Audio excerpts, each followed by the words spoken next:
টুকটাক খেতে খেতে সন্ধ্যা হয়ে গেল। এসেছিলাম বিকেলবেলা 4টার সময়, এখন অন্ধকার হয়ে গেছে, 6:30 বাজে। তো আপনাদের জন্য এতটা কষ্ট করছি যখন, আপনিও একটু চ্যানেলটাকে শেয়ার, লাইক, সাবস্ক্রাইব এগুলো একটু করে দেবেন, যাতে চ্যানেলটা একটু রিচ বাড়ে, চ্যানেলটা একটু পপুলার হয়, আমি একটু সাপোর্ট পাই। আমি চেষ্টা করবো বেস্ট ফুডই আপনাদের দেখাবার।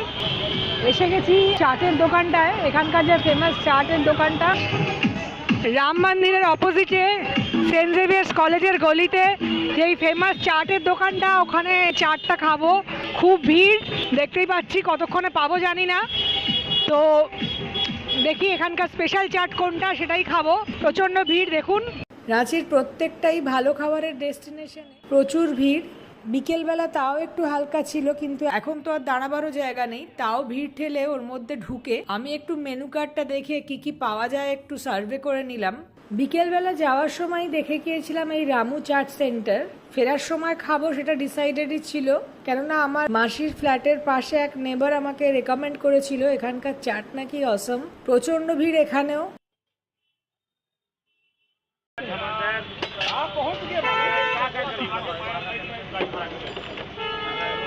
टिक्की चाट, उसके बाद है कचौड़ी, टिकिया है, कचौड़ी है, अच्छा ठीक है, बन रहा है। पहले 4 को 5 वाले कौन है, 5 वाले। এখানে সিস্টেমটা বেশ ভালো। একটা সাইডে চাটের বেস তৈরি হচ্ছে, শালপাতার ঠোঙার মধ্যে এক জায়গায় গরম গরম আলু টিকিয়া ভেঙে রাখা হচ্ছে, আরেক জায়গায় ছোলা, আলু আরো নানান রকম জিনিসপত্র দিয়ে মিক্স চাটের ব্যবস্থা। আলুর মধ্যে পাপড়ি আর নানান রকম মশলা দিয়ে তৈরি হচ্ছে পাপড়ি চাট। টিক্কি। আর উল্টো দিকে ভদ্রলোকের দায়িত্ব হচ্ছে সব চাটগুলোকে নিয়ে ওর মধ্যে ছোলা আর কাবলি চানার ঘুগনি, দই, নানান রকম মশলা আর চাটনি মিশিয়ে সরু সরু আলু ভাজা দিয়ে গার্নিশ করে সার্ভ করা। চাটের বেসে একটার পর একটা ডিফারেন্ট ফ্লেভারের লেয়ার যাচ্ছিল, কখনো দই, কখনো ঘুগনি, আলু ভাজা, পেঁয়াজ, দই, আবার তার উপর ঘুগনি, আলু ভাজা, আর তার সঙ্গে নানান রকমের টক, ঝাল, মিষ্টি চাটনি তো ছিলই। অর্ডার দেওয়ার আগেই ওরা হাতে আমার ধরিয়ে দিল ওদের স্পেশাল টিকিয়া চাট, বললো এটা খান তারপর অন্য জিনিস খাবেন। প্রথমেই দিয়ে দিয়েছে টিক্কি চাট, তো যদিও বলছে এটা ছোট, যথেষ্ট বড় আমার জন্য। তো আলু টিকিয়া, তার মধ্যে ছোলা টোলা দিয়ে একটা চাট বানানো হয়েছে, আর টিক্কাগুলো খুব ক্রিস্প। যেটা বলা হয়নি সেটা হচ্ছে মিষ্টি না দিতে, মিষ্টি দেওয়া আছে একটু। তো টিক্কিটা খেয়ে দেখি, বড় টিক্কি, গরম। মিষ্টি ছাড়া দিতে বলার সুযোগ পেলাম না, তবে হ্যাঁ মিষ্টিটা ব্যালেন্সড, খুব একটা ওভার পাওয়ারিং ছিল না, টক, ঝাল, মিষ্টি সবকিছু মিলিয়েই একটা টেস্ট ছিল। খেতে আমার দারুণ লেগেছে। বাইরের লেয়ারটা এতটাই ক্রিস্পি, এই কাঠের চামচে করে কাটতে বেশ সময় লাগছিল। স্পেশালি আলু টিক্কির বাইরের লেয়ারটা এতটাই ক্রিস্পি ছিল, ভেতরে একটা হালকা আলুর টেস্টওয়ালা চপ, খুব একটা বেশি মশলা ইউজ করেনি। গরম গরম টিক্কিটা ধোয়া উঠছে জাস্ট।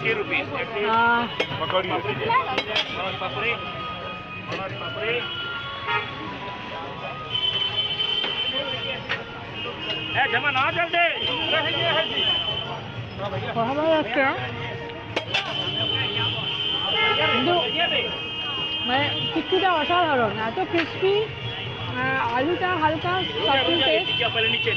কিন্তু এই খড়খড়ে টিক্কির টেস্টটা জাস্ট অসাধারণ, অসাধারণ। মানে আমি খুব একটা টিক্কি চাট পছন্দ করি না, আমাকে সাজেস্ট করলো তাই আমি আজকে এখানে এলাম। দারুণ দারুণ খেতে।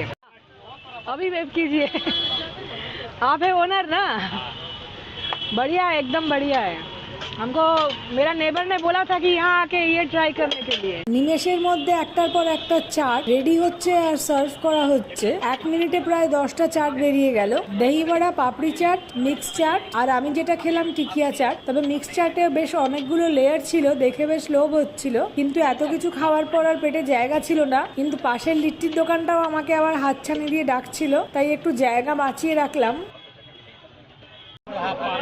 প্রচুর ব্যস্ততা এখানে, তো মানে আমি একটা টিকিয়া চাট খেয়েই টায়ার্ড হয়ে গেলাম। মিক্স চাটটা ভীষণ ইন্টারেস্টিং, ভীষণ লোভ লাগছে দেখে, কিন্তু আর পেটে জায়গা নেই, এতটাই হেভি ছিল ওটা। তো নেক্সট টাইম এসে এখানকার দই বড়াটাও খুব ফেমাস, আর মিক্স চাটটা ট্রাই করতে হবে। মানে শিওর আমি আসবো আবার শুধু এই চাটের লোভে।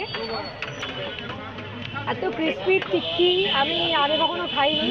সব জায়গায় একটু মানে সব মিলে একটা ঘ্যাঁট টাইপের, একটা অদ্ভুত টাইপের সফট সগি একটা এফেক্ট পাওয়া যায়, কিন্তু এখানে টিক্কির আউটার কোটিংটা এতটাই ক্রিসপি, মানে দুটোকে সেপারেট করা যাচ্ছে যে মানে ছোলা আলাদা আর এই আলু আলাদা আর এই ক্রিসপি লেয়ারটা আলাদা।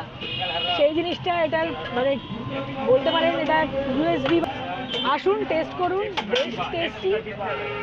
খেয়ে আমার মনে হয় আপনারা এনজয় করবেন। এই টকটক ঝাল ঝাল চাটনি আর তেঁতুলের গন্ধ একদম জিভে জল এসে যাচ্ছিল, তাই কথা বলতে গিয়ে সব কথা জড়িয়ে যাচ্ছে। পরের এপিসোডে অথেন্টিক বিহারি লিট্টির রিভিউ রইল। সাবস্ক্রাইব করুন আর দেখতে থাকুন।